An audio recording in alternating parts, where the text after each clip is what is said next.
আওয়ামী লীগকে মোকাবেলার প্রশ্ন না, আওয়ামী লীগকে ৩টা বিষয়ে বিবেচনা নিতে হবে। হুম। প্রথম কথা হচ্ছে তারা যে গণহত্যা করেছে, গণহত্যা চালিয়েছে, এটা তো হচ্ছে একদম এখনকার রিসেন্ট পয়েন্ট আর কি। হুম।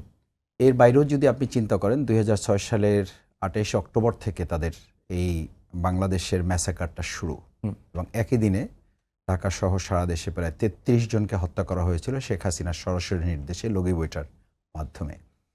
এর ঠিক পরে নির্বাচন সম্পন্ন হওয়ার পর ৫৭ জন সেনা অফিসার সহ যে এক হত্যাকাণ্ড চালাইয়ে দেশকে শেষ করার পরিকল্পনা, দেশের স্বাধীনতা সার্বভৌমত্বকেই মূলত সেদিন দুর্বল করে দেওয়া হয়েছিল।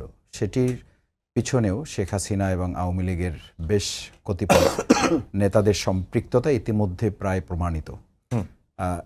এইরকম শাপলা চত্বরের বিষয়টা যদি ধরেন, বাংলাদেশ জামাত ইসলামীর শীর্ষ নেতৃবৃন্দকে তথাকথিত আন্তর্জাতিক ট্রাইব্যুনাল নাম দিয়ে মানবতা বিরোধী অপরাধের কথা বলে তাদেরকে ফাঁসিতে ঝুলিয়ে যে হত্যাকাণ্ড শেখ হাসিনা করেছে, এই বিচারগুলোর প্রশ্নে আসলে আমরা রাজনৈতিক দল হিসাবে যে তৎপরতা আমাদের থাকা দরকার বা যে গুরুত্ব আমাদের দেওয়া দরকার ছিল, আমরা সে পয়েন্টটা বোধহয় ২ মাস ৩ মাস অর্থাৎ ৫ই আগস্ট পর এরপর এটা আমাদের সেকেন্ড, থার্ড বা ফোর্থ ক্যাটাগরিতে আমাদের চলে গেছে।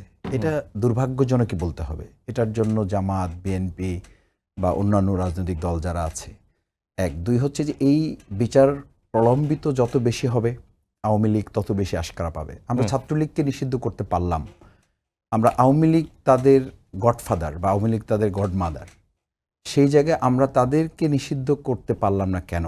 সেই জায়গায় রাজনৈতিক দলগুলো একমত হতে পারলো না কেন? রাজনৈতিক দলগুলো সক্রিয়ভাবে এ ব্যাপারে আমরা কথা বলতে পারলাম না কেন?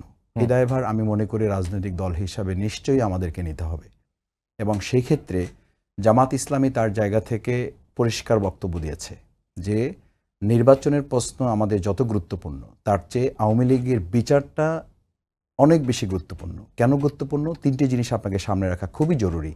এই যে দেখেন তারা আজকে মাথা চাড়া দেওয়ার চেষ্টা করছে, খুবই স্বাভাবিক। নির্বাচনে আসলে তো আপনি বলবেন না লেভেল প্লেইং ফিল্ড, প্রশাসনকে স্বচ্ছ ভূমিকা রাখতে হবে, নিরপেক্ষ ভূমিকা রাখতে হবে।